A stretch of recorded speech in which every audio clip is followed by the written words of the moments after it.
Hello, friends! Today we will be talking about prefix and what they are. There are a lot of different prefixes, but we are only going to focus on 3 for this week. So let's get started. So what exactly is a prefix? Well, a prefix is a group of letters in the beginning of the word that can change the meaning of the word. You've probably seen words like replay, decrease, disagree, and unfinished. The letters in the front, like these words like re, d, dis, and un, are all prefixes. The prefix helps the original word change its meaning. So let's take a look at the 3 prefixes that we will talk about this week. The first one is un. The un is a prefix, which means it's the opposite of the word, or it's not something. So for example, the word unequal means it's not equal. And word like unhappy, which means someone is not happy. The next prefix we're focusing on is non. So non has a similar meaning to un, so be sure to be careful when you're looking at un or non. Now, non also means it's not something.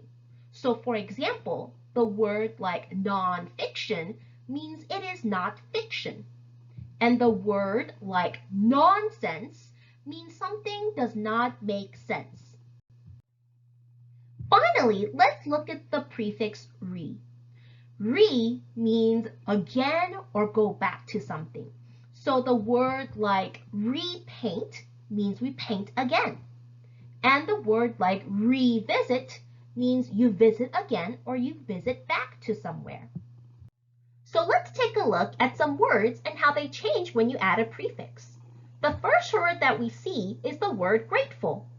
Now we see the prefix un.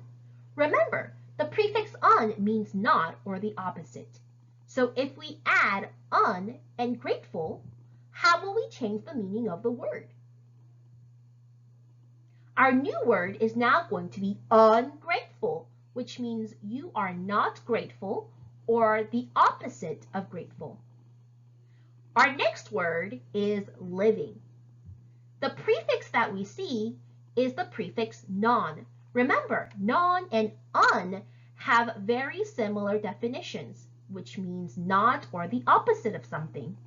If we see non and living, how do you think it's going to change the meaning of the word?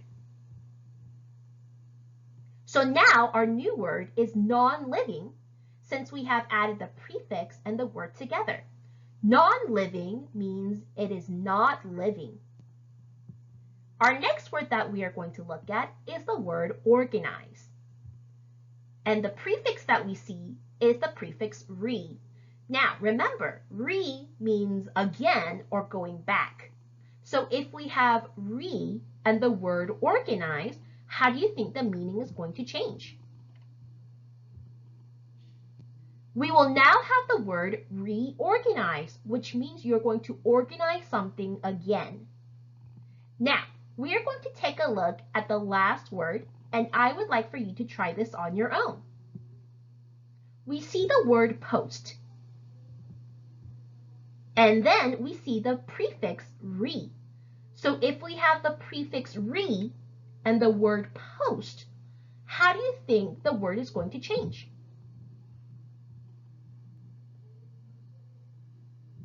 If we add the prefix re and the word post together, we are going to have the word repost, which means you are going to post again. All right, my friends, thank you so much for watching. If you have any questions about prefixes and how to use them, be sure to ask your teacher. All right, have a wonderful day.